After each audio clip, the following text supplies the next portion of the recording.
Catus Maximus here, this time with the Irwin Vise-Grips. These happen to be the 10-inch GrooveLock quick adjust pliers.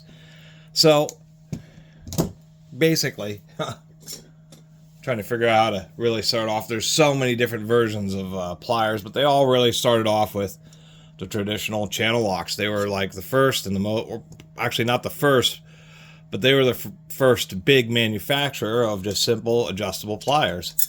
And of course they're called channel locks because of these channels in one of the jaws and then a little tongue on the other to adjust them. Proven pretty strong. Of course they have their some of their issues, which is not a lot of granularity. Obviously, even in a big set like these 12 inches, or actually I think these are 10 inches as well, there's only so many steps, so whenever you're working on something, you inevitably end up in a situation where the jaws aren't quite gripping evenly. And of course, you know, if they get crudted up, they can be hard to slide, although that's with any type of plier. And a lot of times, you know, you're adjusting them and they're in the middle, so you got to fiddle around with them. I love channel locks. I have probably 20 different pairs of channel locks. And they're proven and pretty heavy duty, but there's just become so many of, like, and I believe Knipex was who really popularized quick adjustable pliers. So Irwin, who really made their name with wood auger bits, and their wood auger bits absolutely suck now, but Irwin and Vise-Grip are all part of the same tool conglomerate now. And to tell you the truth, I think these pliers really aren't too bad. They're much better than Irwin's auger bits, that's for sure. And the claim to fame of these, versus, even though these are like the Doyles, these are like the Knipex Cobras and that type of stuff, the big deal about these Irwins is the fact that you can quickly adjust them. If you want to grip something, you can put it on them. You can even use them one-handed, get them adjusted, and then be able to use them.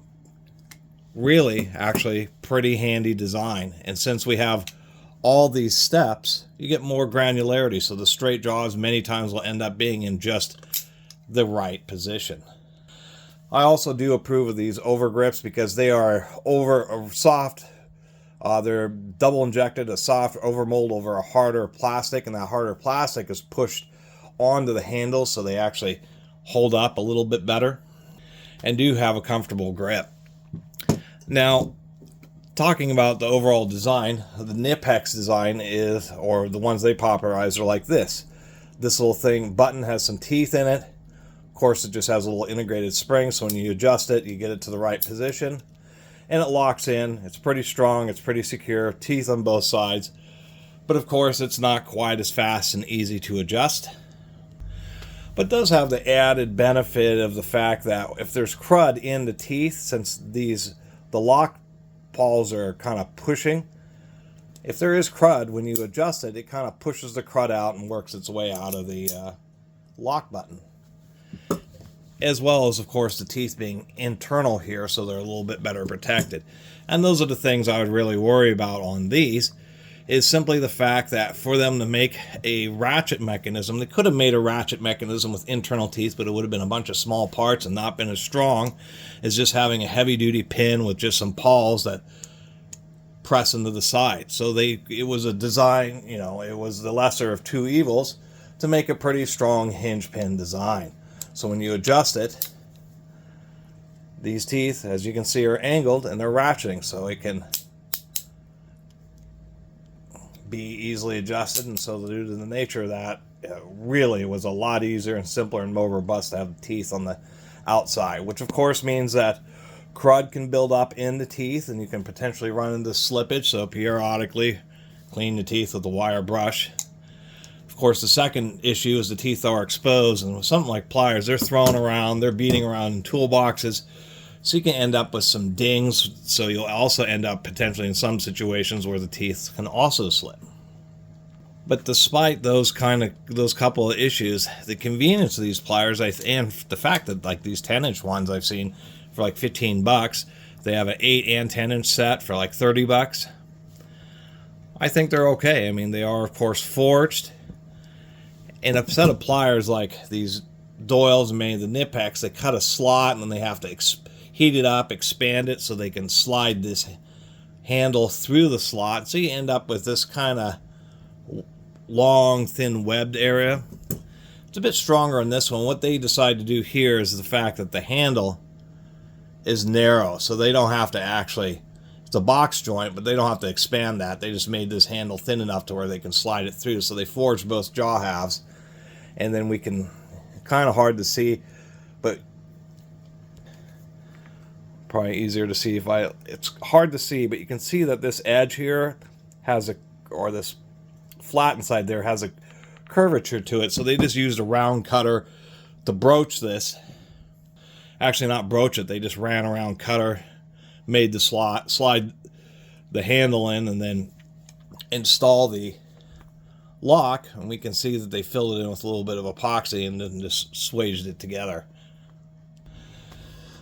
Saw one picture where one of these was broken, and it was right here. It was actually on the jaw, and you can, on the moving jaw, and you can see where the webbing of metal is a bit thin.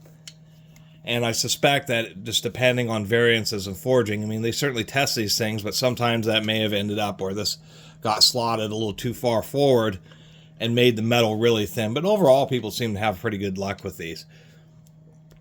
But besides, of course, the beam, which would be the same on any type of adjustable plier, the beam here or the beam here on the channel lock, so it's really thick on the channel lock. So one of the reasons they held up so well is that really would be the weak point. I think they should have just added a little bit of extra material here to reduce chances, because people do use pliers in pretty tough situations. But overall, for their price, they're actually seem pretty decent, and that's really the big advantage to these. It isn't the jaw shape. These are water pump pliers. Of course, Nipex and stuff have straight jaw versions of these as well.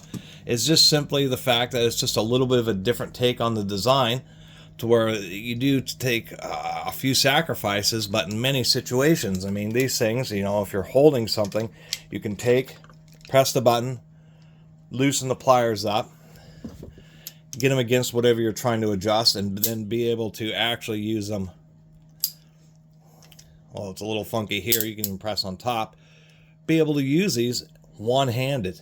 That's really, really handy in many situations, and that's why I like these. I won't use them all the time, obviously, but they're nice to have in the arsenal, to tell you the truth, just do that ease of use, or when you're working on certain objects where you can just go to the object, adjust it, super easy, and be able to go to work. I really kind of like that aspect of these. Just think that they shouldn't have been so cheap or chintzy on the material. They should have just made these beams a little bit thicker, would have given you a little bit wider and stronger teeth.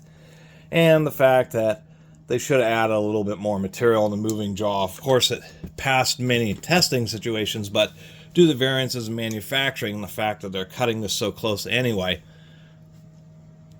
just means that there'll be some of these sets of pliers. I mean, we could even see on top here just how thin the cross-section is right there. That there'll be some of these that just weren't made very well, and that the moving jaw may not be as strong as basically the rest of the set of pliers, because otherwise they are pretty decent. And just a couple ounces more steel and they would have been super heavy duty. As they stand now, once again, easy to use, easy to adjust, easy to use one-handed. Much easier than trying to adjust a set of this style one-handed, just getting them into the right position. Much less channel locks trying to use those one-handed. That's really the deal. They should have just added a little bit more steel and I would have been really happy with these. But as it stands, I think for how cheap they are, especially if you can get them open box or on sale, or even on, you know, I saw the 10-inch sets for $5 on eBay. Although it was like another $8 shipping, so it was about the same as just buying them new. But if you can get like a used set off of Amazon or something like that and get a good deal, I think they'd be just a worthy addition. But especially if you're just more of a technician and just occasionally needs a big set of pliers for large connectors or lock nuts, that type of stuff. These will turn out to be pretty handy. Other than that, you know, nice sharp teeth, pretty wide, long jaws. I think they're overall a decent set of pliers. I just don't think that they will take quite the twisting force or double-handed super heavy gripping force as more traditional, nip picks or channel lock style adjusting pliers. Anyway, thanks for watching.